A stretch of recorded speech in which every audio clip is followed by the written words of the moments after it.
The transfer don himself, Fabrizio Romano, has said that Manchester United and Chelsea are battling it out for one of the most talented, raw, brilliant young players in the Premier League. That is one of the stories I'll be talking about on today's Premier League transfer news, as well as all of the gossip from other clubs, including Newcastle, Tottenham Hotspur, Liverpool, and Chelsea. And as I spoke about in yesterday's video, the managerial merry-go-round is still a complete madness. No more kind of news has come out other than Chelsea still going for the youngest possible managers they can.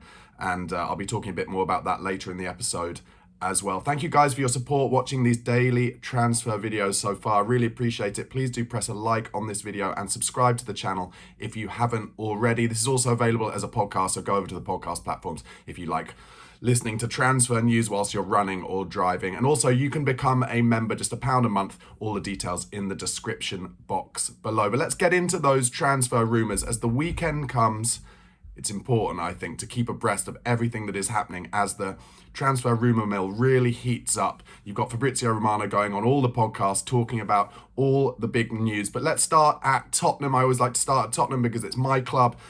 Big links again in The Guardian. Callum Hudson-Odoi from Nottingham Forest, and a big rumour coming out from Nottingham Forest today in all the papers that they have actually had to admit that they do have to sell before June the 30th some players to get through next season's profit and sustainability rules. So Spurs looking at Callum Hudson-Odoi. Apparently he was offered to them last summer by Chelsea, but they chose to go for Brennan Johnson instead. And now, obviously, going back to raid Nottingham Forest for their player of last season. Hudson-Odoi went there for just £3 million, but it looks like they'll be looking to get kind of somewhere near a 30 million, 35 million for him. And I think it could be a good move for Spurs, who are really lacking something different on the left. A player who can beat a man, get to the byline and pull it back. Whereas when Timo Werner came in on loan, he was able to get to the byline, but just as often as he put a good cross in, he would send one into the crowd. Tottenham also being linked with Trevor Chalobah once again from Chelsea. That is a rumour that won't go away. Neither will the Conor Gallagher rumour. But apparently we're also rivaling Aston Villa for Andrea Cambiasso from Juventus, £34 million.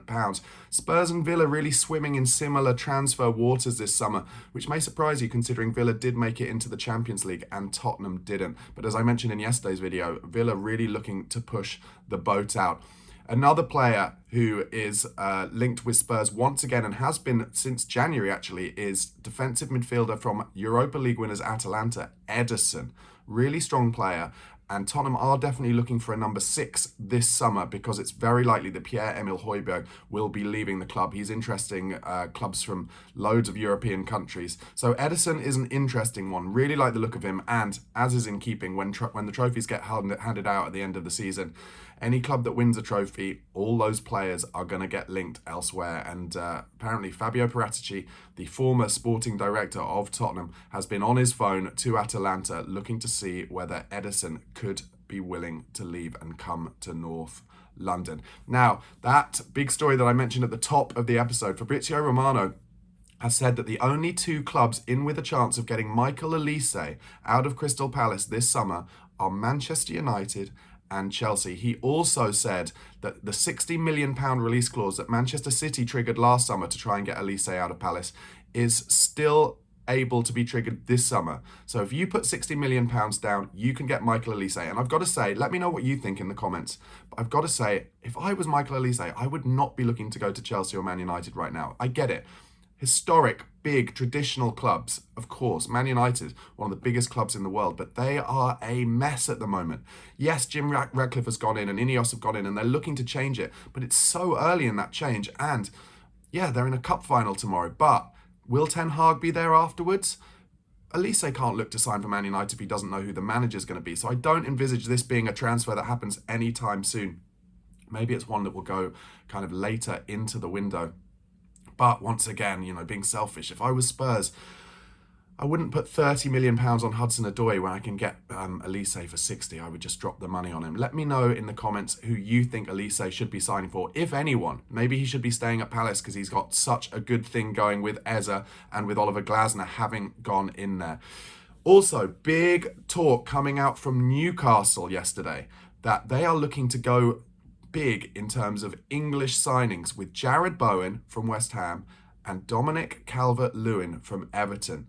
Both 27 years old, so somewhat approaching their prime. Now, I think this is going to be controversial to some of you, but I think Dominic Calvert-Lewin is one of the most talented number 9s in the country. I really rate him. Whenever I see him play, when he's fit, I think he's an absolute animal, a proper handful on the ball, holds it up well, incredible in the air, and a decent finisher. I know he had a bad run of not scoring this season, but I think a lot of that is because of his injury problems.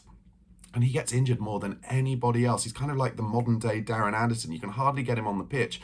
But I've always thought, is he someone that Tottenham could look to replace Harry Kane with? And I would say he is, except he doesn't get on the pitch enough. But Newcastle, in kind of keeping with what they did last season in getting Nick Pope in, for instance, they're looking to get the most talented English players in their prime through the door. And Calvert-Lewin and Bowen, really interesting ones. Obviously, Jared Bowen, going to the Euros for sure, really brilliant player, really rate him. But I'm not sure how much money it would take for West Ham to sell him. As we saw last summer with the Arsenal chase for Declan Rice, West Ham put a number on that they knew they had to get to if they wanted to buy him, Arsenal that is. And once that number was hit, they were willing to let him go. But unless they reached that number, absolutely not. Now, with Jared Bowen, what do you think that number would be? If you think that they got £100 million for a defensive midfielder, how much would they want for basically their top scorer, their best player? I think it would be somewhere near that £100 million mark as well. So I'm not sure that Newcastle really have the means with which to make that happen, no matter how much they would want to. However, the next story might make it a little bit more interesting, which is that, as we've talked about this week already, Arsenal are interested in getting Alexander Isak from Newcastle, but Newcastle have told them if they want to do it, they would have to pay £200 million. Now that is ridiculous. Nobody is going to pay that money, not even the Saudis, I don't think. So I think that's a real hands off from Newcastle. You are not going to get our player unless you pay something completely ridiculous. Now, do I think Alexander Isak could be the missing piece of the puzzle for Arsenal? Absolutely. Not just because he's an expert finisher, a fox in the box, but also because he can drive from deep as well. When he's sometimes out in wide areas, he can beat a man. He's a really brilliant player. And Newcastle did incredibly well to get him when they did. And that, I guess, is why they're putting £200 million up as his valuation. And I do not envisage Arsenal being able to hit that mark. Guys, let me know in the comments whether you could see Calvert-Lewin and Bowen going to Newcastle, or if you think Arsenal will get anywhere near the kind of money they would need to get Newcastle to sell Alexander Isak to them. Now, talked a little bit this week about the managerial stuff at Bayern Munich. Looks very much like Vincent Kompany is going to be Harry Kane's manager next season. I said yesterday that means Craig Bellamy will be the assistant and kind of coaching Harry Kane on a day-to-day basis. But I saw this morning, I think in The Guardian, that actually Bellamy wouldn't go with Kompany to Bayern Munich. However, Bayern Munich are now keeping tabs on some of Manchester City's best players, apparently. Jack Grealish and John Stones. Stones 29 now, Jack Grealish 28. And this again goes with what I was saying yesterday about so many stories now linking Manchester City players with moves potentially elsewhere. Is that because of what may happen to Manchester City at the back end of this season with the potential financial fair play punishment, with Pep Guardiola saying that he's more likely to leave at the end of this season than he is to stay? So maybe you've got the agents of people like John Stones and Jack Grealish looking out there and thinking, oh, I'd like a move to another European powerhouse, another big club, and Bayern Munich could be that club. However, while they haven't got a manager, definitely, until Vincent Kompany goes in, surely Vincent Kompany would want to say, these are the players I want, before Bayern Munich can go out and buy new players. So this seems like a bit pie in the sky for me at the moment, and I cannot see Stones or Grealish leaving Manchester City anytime soon. Maybe next season, maybe next summer, sure.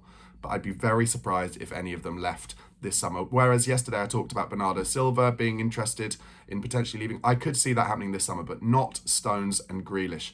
Although one thing with Grealish is he doesn't get a lot of game time at Man City. He deserves more time on the pitch. I do like Jeremy Doku, he's a really good player, but Grealish at his age, 28, he needs to be playing rather than just picking up his kind of 300 grand a week wages every week without getting on the pitch. Moving over to Liverpool, they apparently were interested in Newcastle's Anthony Gordon. What's clear is a lot of clubs going to Newcastle at the moment, having heard that they might have to sell before June the 30th because of profit and sustainability rules, and saying to them, you know, can we get Isak? Can we get Anthony Gordon in Liverpool's case? But Liverpool have apparently been put off by the amount of money that Newcastle said it would take to get to prize Anthony Gordon out of the club. So they've turned their attention to Crescencio Somerville of Leeds. Really good young player, 22, tricky winger, really, really good. I could see him fitting in well at Liverpool, but once again, with the new manager going in there, if you're a player, I mean, I think if you're a Leeds player, you'd go to Liverpool anytime. They're obviously in the playoff final, so they might be up in the Premier League next season anyway. But if I'm a player at the moment, I would want to see what Arne Slot is all about. I want to see the kind of players that he wants to bring in and see what the regular players who are there now, your Virgil van Dijks, your Trent Alexander-Arnolds, your Mo Salahs, what are they going to do? Are they going to stay at the club? They're the kind of things I'd be looking to find out before I made a move to Liverpool at the moment. But Somerville is an exciting one. And if Liverpool get him over the line, that would add more pace out wide that they haven't properly had really since Sadio Mane left, actually. It was announced, obviously, officially yesterday that West Ham have got Julian Lopetegui as their new manager. And straight away, West Ham are being linked with Wolves centre-back Max Kilman. Now, Max Kilman's been talked a lot about in terms of potentially getting a move from Wolves over the past 2 summers. Spurs definitely interested him at one point, but this makes sense, doesn't it? Because obviously Lopetegui had his period as Wolves manager, did an excellent job there, and actually only left because Wolves, apparently, according to him, went back on their word in terms of the amount of money that they were willing to spend on transfers. And that's what led to him leaving and Gary O'Neill coming in and doing a great job. But apparently Lopetegui wants as many as 6 summer signings for West Ham. And he wants Kilman to be his kind of big stopper, potentially alongside Kurt Zouma in centre-back for West Ham. I could see that one happening. I could see them maybe putting down 25 million for Kilman, and maybe that would be enough to get him out of Wolverhampton Wanderers. Can't go a transfer episode without talking about Saudi Arabia. In this case, Al Hilal apparently want to sign the unbelievably good AC Milan winger Rafael Leao. I love Leao. I would adore to see him come to Spurs. I don't think he could ever come because of the wages it would cost and the transfer fee, but apparently Saudi Arabia are willing to get him out of Milan, and they're willing to pay his release clause, which apparently is 175 million euros. There has been a lot of talk coming out of Saudi that they want to kind of change the type of player that they bring into the league. Obviously, they're known for bringing in the older players who are kind of maybe having one last hurrah on really big wages, your likes of Benzema, your likes of Ronaldo, etc. But apparently they want to really bring down the average age of their foreign imports, and that's why maybe they're looking at someone like Leao, who's absolutely in his prime. That would be a huge story if they could get Leao to Saudi Arabia in his prime. That would kind of shake things up a little bit and maybe make other players think, oh, this is somewhere I could go when I'm still young. But personally, I'd love to see Leao in the Premier League. I think he is so gifted, such a genuine talent. It would be incredible. Bayern Munich's Jamal Musiala has let it be known, apparently, that he wants to join Real Madrid. Bayern Munich to Real Madrid, you know, we're talking about 2 of the biggest clubs in Europe, and it's no surprise to me that Musiala, if he was going to leave Bayern Munich, would want to go to Real Madrid. Could you see that move happening? Could you see him in the white shirt of Los Blancos? Do you think he would do a good job? Obviously, Musiala, he grew up in England. He was at Chelsea's academy, I think, and could have played for England, but chose Germany, which is really disappointing. But that's not to say England don't have enough options going forward, but he would be an incredible player to have as a option in the Euros. But I could definitely see him moving to Real Madrid. I don't know how much money it would take, though. He's such a talent. And obviously, he's over there in Bayern, like setting up goal after goal for Harry Kane. I could definitely see that move happening, though. Watch this space. Would you like to see him go to Real Madrid? As I mentioned earlier with Ederson, Atalanta having just won the Europa League, of course, clubs are going to be sniffing around their players, and it's no surprise to me that hat-trick hero Ademola Lookman is apparently attracting interest from Premier League clubs after that hat-trick. He's 26 years old now, and the papers are suggesting that £30 million could get him out of Serie A and bring him back to the Premier League. Guys, let me know which club you support in the comments and whether you would like to take Ademola Lookman for me, he just hasn't done enough in his time in the Premier League to show me that he could be a regular scorer at the top level in England. Maybe it's a bit quicker for him, and as in the pace of the game is a bit quicker, and therefore he doesn't get as much time on the ball. But he has shown on the biggest stage that he can do it. So if a club is willing to give him a chance, maybe he would surprise you. Maybe like a club like Fulham. Obviously, they got Broja in on loan from Chelsea. They've got a couple of really great forwards. Willian, I think, has come to the end of his contract, so they will be looking to get players in. But I could see him going back there, but I don't know. I'm yet to be shown from Lookman that he can do it. But I would also have said a year ago that about Dominic Solanke. I didn't think he had what it took to score goals regularly at the top level. And this season, I think he scored like 17, 18 goals. He's proven me completely wrong. So maybe Ademola Lookman can do the same. Got to talk about Lucas Paqueta. His betting charges came through yesterday. He has denied everything, but I'm sure if you've been on social media, you've seen a lot of the clips that people have been showing of times where he seemingly purposely got yellow cards. And that is what he's being accused of. Purposely getting booked so that people who put bets on it can win lots of money. If this is proven, this is actually a way worse betting situation than someone like Ivan Toney, because this is something where he's betting Paqueta on his own matches, on things that he can actually have influence over. And this would be really terrible for West Ham, because let's not forget, Ivan Toney, I think, got 6, 7, 8 months, and Paqueta would get more because it's based on things that he has control over, whereas Ivan Toney, I think, was just betting on other football games or games that he wasn't playing in, if I remember correctly. The sad thing for Paqueta is obviously he's revered at West Ham. He's a vital playmaker for them, so they're going to miss him. But also, Manchester City was super interested in getting him through the door at the Etihad as well. And that move, of course, now surely completely dead in the water. There's very obviously a massive betting culture within football. And it can't help that all of the adverts around the side of football pitches are for betting companies. Most of the Premier League clubs have betting companies sponsoring their shirt. People are just faced with it, and footballers have a lot of time on their hands, and betting is one way that they kind of use their time. It's very sad with Paqueta. Anyway, talking about, I mentioned at the top, I would talk a little bit more about the managerial merry-go-round. Latest from Chelsea is there's a fourth mystery target for their manager's job, alongside Kieran McKenna and the others.